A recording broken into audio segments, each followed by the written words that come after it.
Start recording 1 sec. Okay, good. Okay. So, hi, I'm Fannesa.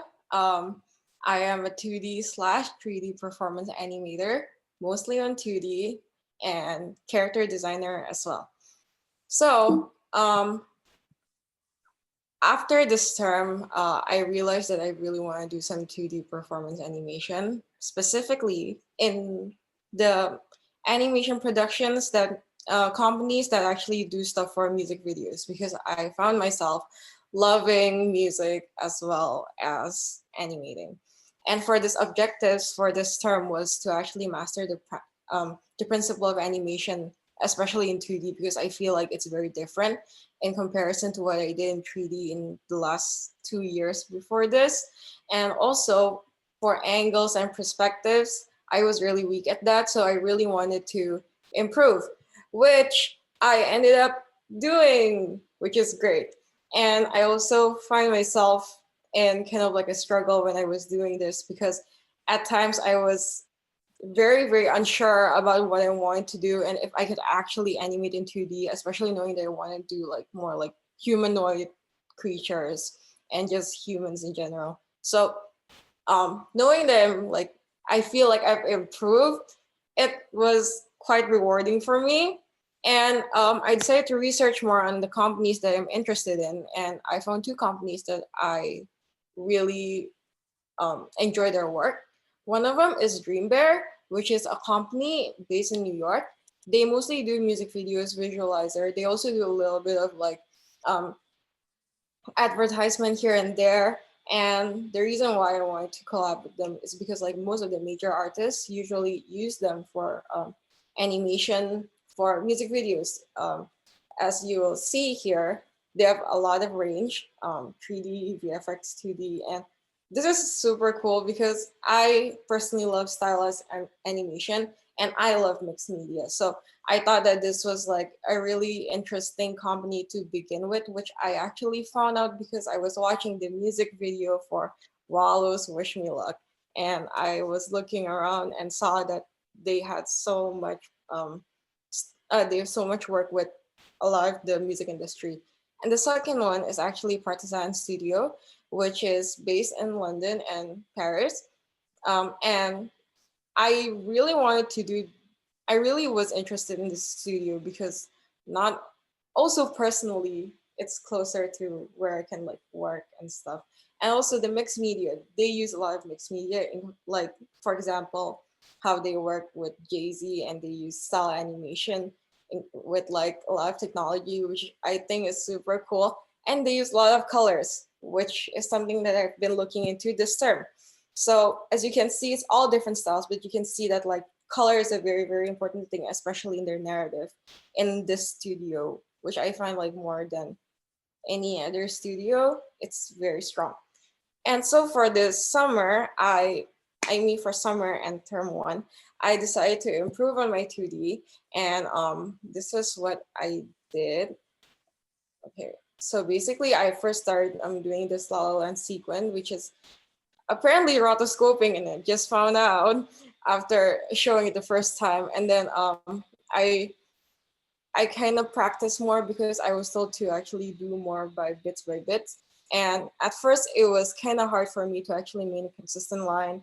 And but I tried to improve that, and it took me a little while to actually get it there. But by the time I was more confident with how I am supposed to kind of like draw this, I was I kind of tried to interpret it into a sack, but it was not really working. So I was suggested to actually do a sack on its own and not treat it as a torso and make it into this whole thing.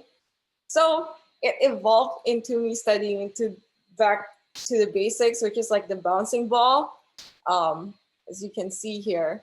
And in the end, I ended up with the sack, which was started off as the ball. And so that's like mostly for my 2D, there's the development. And I also did some 3D, no, not 3D. I mean, I did some character design, which was actually super cool because I get to collaborate with Claudia, with as you saw just now, with her work and her modeling, which is like really cool to see. And I was also starting to study angles and perspectives by using different kinds of like shapes to actually learn more about the certain shapes and everything, and actually improve my drawing, which is important in 2D. And this was like basically the start of the year. And this is like now, which I can't even believe I'm like seeing so much difference. So I was actually really glad for that, even though it took a little while for me to actually be comfortable enough to draw without having to feel like I have to put clean lines and like, oh, I can't do this, I can do that. I keep on limiting myself. So that's what I kind of learned as like one of my major weaknesses that I have to fix. And so we're beginning to talk about the FMP. So I decided to write a story, which is like actually based on the song, and which is why I'm doing this, because it's like, again, I'm like very interested in like the 2D and the whole music perspective thing.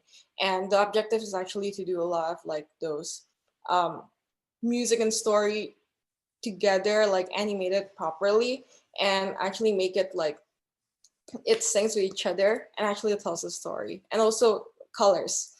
So the characters that I have designed, I made it kind of like polar opposites, and I tried to learn more about the colors, and I decided that from what you see from the whole presentation, it's blue and green.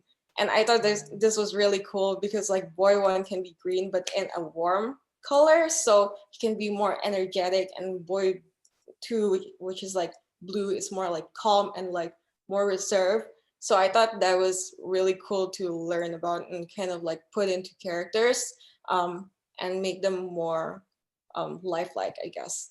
And for the environment, I decided to do an empty ballroom, which I thought it was kind of like a symbolism to their to relationships. It's like they have to hide everything, and it's beautiful, but they have to hide it, and it's like it's dark and just romantic.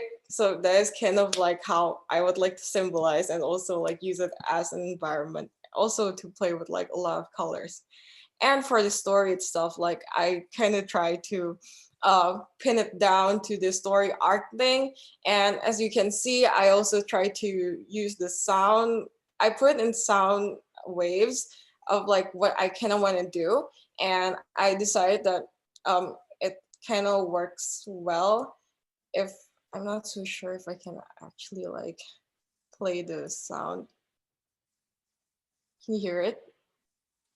No, it Oh, might be that you have that. Yeah, when you present, it's going back to the beginning, unfortunately. But when you do present, you have a tick box to play or to share your sound. oh, okay. It's But suggesting that, yeah, not to break the rhythm. Keep going. If you want to come back and back in again, you can always play it afterwards. okay, give me a second. I'll do that now. Okay, Yeah. okay. So this is the first one.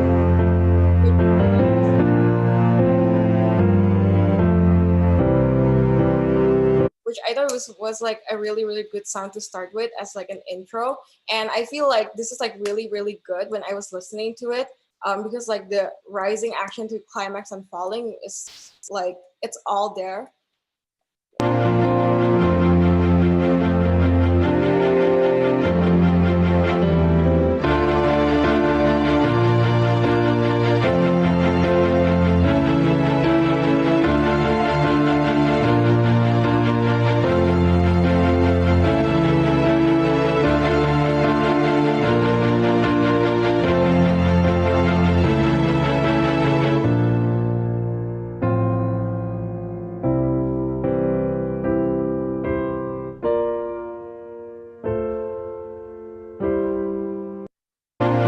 Yeah, so basically that's how it is.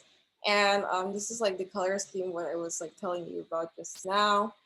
So collaboration, what I can do is that I can do character design. I am pretty confident about that one, and also with storyboarding and 2D performance animation. I can also do a little bit of 3D, but I am more confident in my 2D performance animation now. And what I need is mostly environmental design for this and sound design. I get kind of like the sample of what I want, and yeah, I just need mostly that, like the main thing important to my FMP. And this is my schedule. So I decided to just like put Christmas break in, because like if I don't start working directly, I'm not gonna start. This is like for my own sake as well, because I'm really bad at time management. I'm just trying to like get a head start in case I fall into that whole procrastination thing again. And yeah, I try to make it as realistic as possible, I guess. And yeah, I kind of try to think more about the editing, because I feel like editing is going to take longer than I thought. So I decided to put like 2 weeks in finalizing, so I can kind of be done like before, and try to have an earlier um, result. Yeah, but that's basically it. Yeah. Great, thank you very much, Fannesa. Thank you. Okay. Fannesa, can you just to jog my memory, can you go back to the slide where you showed the company from New York, was it Brown Yeah. Bear, Dream Bear? Yeah. Next slide after that. Sorry. No, maybe it was slide 7. Sorry, go to slide, it was Partisan.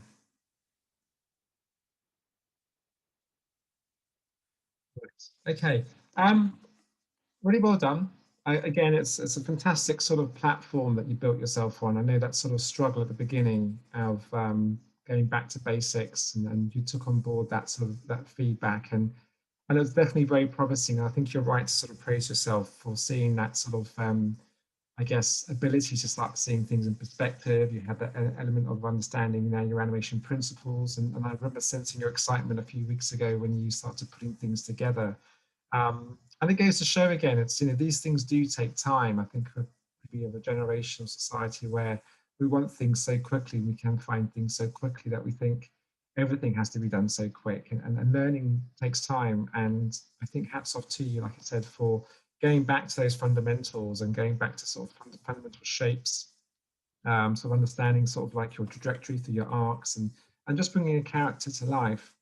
But the big thing from that in comparison to your FMP that I'm actually quite concerned about maybe is jumping from a sack and a ball to suddenly 2 human characters that have to convey both performance. There's the emotional sort of connection between the 2 characters, and there's the whole sort of locomotive action of one chasing the other one out, and then there's a reaction then to show emotions. It's a massive, massive jump. I mean, going just from a bouncing ball to a walk cycle is a massive jump. We've seen today many sort of great examples of work where people have just developed again the fundamentals of a turn, or the fundamentals of picking something off a shelf, or just having a really good sort of walk cycle that's taken almost a turn to sometimes conquer. So, you know, the point of this presentations is that you are hoping to sort of really gauge how long something takes you to do. So when you're expecting your peers to help you, you know, you're making notes not just of the ideas, but you're making notes of how long something takes to rig or to animate or to model or to perhaps compile a storyboard or to, you know, whatever it is that we've been seeing in the last sort of 24 hours. It's been, one thing's for clear, it's not a quick process. It doesn't get done overnight. Now, sometimes we can have those great sort of accidental sort of moments where we don't intend to do something that comes out great, or we may just try something and it does, you know, execute itself. For example, Claudia the horse, it was just great to see that sort of jump from modeling into animating.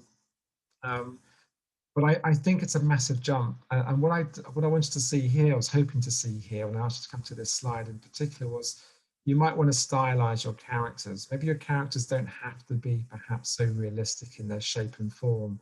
I'm kind of looking at the characters in the top right-hand corner there, the sort of jazz band. You know, it's, you know, do you be more creative? Because that has more fundamentals than the basics of a bouncing ball and a sack test. All you're starting to do with your sack now is just start putting some negative space between the legs and opening up perhaps, you know, that sort of space between the legs at the bottom of the sack. Do you sort of incorporate another sort of circle on top of the sack to indicate a head? Do you pull out some smaller arms? So does your characters really have to be developed to a proper human form and anatomy? Because the minute you, that needs research again, and I just feel that your fundamentals that you've done have been great. But I'm very nervous to think that you're at a stage to tackle two characters so soon across so much emotional sort of behavior and locomotive sort of performance, I guess. I just know how you feel about that. I don't want to sort of shoot you down, but I'm just thinking realistically, have you given that some thought? Yeah, I actually like I realized that obviously I'm really not confident if I have to do like full like obvious like human body. Like I have to learn anatomy just like what you said. So I did take that into account, and that's why I was thinking of like more like stylized version of it, because I feel like it kind of gives me a lot more room to like play more with like shapes, while also kind of like what you said with like the fundamental. I was like thinking about that, and I was like, okay, let's make something more simple that's like still doable for me as well. And like Well, what have you shown us today that gives me an indication that I can say, great, I want to see an animation test come back? Well, what sort of shapes are we talking about? I don't think there was something in this presentation that gives no, me I that. did not put that in the presentation. Could Yeah. I just like Yeah. could we have a look at slide 10? Because I thought that was probably one place where I thought would be quite interesting. Like, I mean, even if like these were like line drawings type simplified shapes, which you know, this is similar to the animation test you've done as well. Maybe could your characters be similar in these way, or like simplified, broken down objects? Do you think, Dan, as well? What do you think? Yeah, I mean, when I saw this page, it had like energy and movement on it, especially the Yeah, characters on the right-hand side. I And like it. Yeah, I mean, I and kind of again, feel it's like, just yeah, it just has a simplicity about it, which also shows a technical thing, which you know you are studying to do this. You're trying to get these perspectives right, these shapes, consistency, volume, and all that. So, I mean, even if these characters, yeah, I mean, if you had animation going on, which with characters which looked a bit like this, and had movement in there, which kind of really symbolize, you know, the good animation practices which we want to see.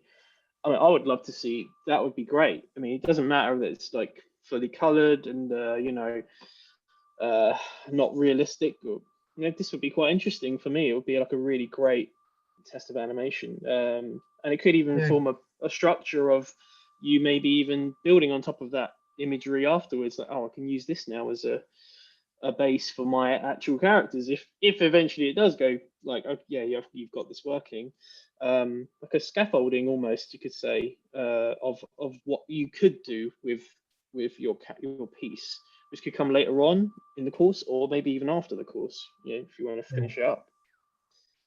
I would be tempted to encourage you to sort of, because you made a valid point about trying to eliminate perfectionism. And this is the perfect test now to prove this to us, is that I'd like you to take this character here, and I'd like you to try and bring it to life over a course of 20 to 30 frames, just like picking its head up, moving, shifting its weight, the character that's leaning back and then leans forward, the character sitting down with its head in its hands. Could you just sort of drop one hand down, pick the upper torso, like perhaps it's just seen someone, or it's just heard something, or it's just reacted to some thought it's had? Could Right. I see maybe that character in the center there walking, just walk towards camera to show that you've understood perspective? Because if that was your objectives about, you know, um, sort of freeing up your sort of drawing ability and taking away that sort of restriction of having things perfect, and you wanted to understand principles and go back to basics and wanted to draw um, characters in the sense of dynamic angles, I guess, if you want to say so.